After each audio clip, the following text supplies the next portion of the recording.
Jama Lipovača u naselju Šehovina, nedaleko od muslimanskog mezarja u gradu Nevesinju, duboka je više od 50 metara.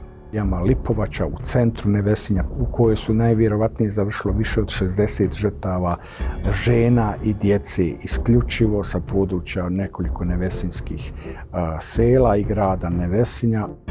Žene i djecu iz škole u Zijemlju, nakon što su već pobili muškarce, odvode u kotlovnicu u centru Nevesinja, gdje ostaju 3 dana. I njih ubijaju pored jame Lipovača. Isti dan su muškarci pobijeni, žene su odvedene za Nevesinje i one su poslije ubijene. Dio je odveden za Boračko jezero, gdje je bila komanda brigade i 3 su se uspjele spasiti.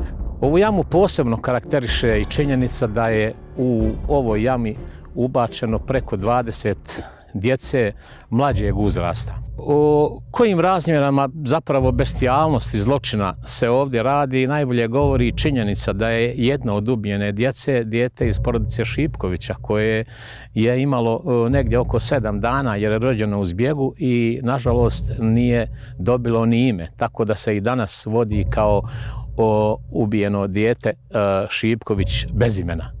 Kad su Bošnjake ubijali kod Lipovače, vrisku žrtava slušali su lokalni Srbi nastanjeni u blizini. Prema pričanjima nekih lokalnih Srba, jedna djevojka iz porodice Manja koja je posmatrala sva ta dešavanja je neposredno nakon toga potpuno poludjela jer nije mogla da se nosi sa svim tim. Srpske vlasti u jami Lipovača čine zločin i nakon zločina.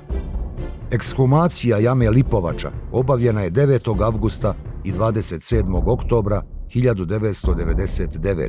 Nakon što su pobili ljude i počelo se javno pričati po gradu Nevesinju, odnosno po Hercegovini su procurile informacije da se tu nalaze žene i djeca prije svega, tadašnje vlasti Republike Srpske, odnosno grada Nevesinja, angažuju niške specijalce i speleologe i 1993. godine se spuštaju u ovu jamu i vrše dislociranje za sada na nama nepoznatu lokaciju. Uprkos tome, oni oskudni skeletni ostaci koje smo pronašli na dnu Lipovače, dakle, djelići pršljenova, rebara, fragmenti prstiju, ruku i nogu, do ovog časa su pokazali identitet 19.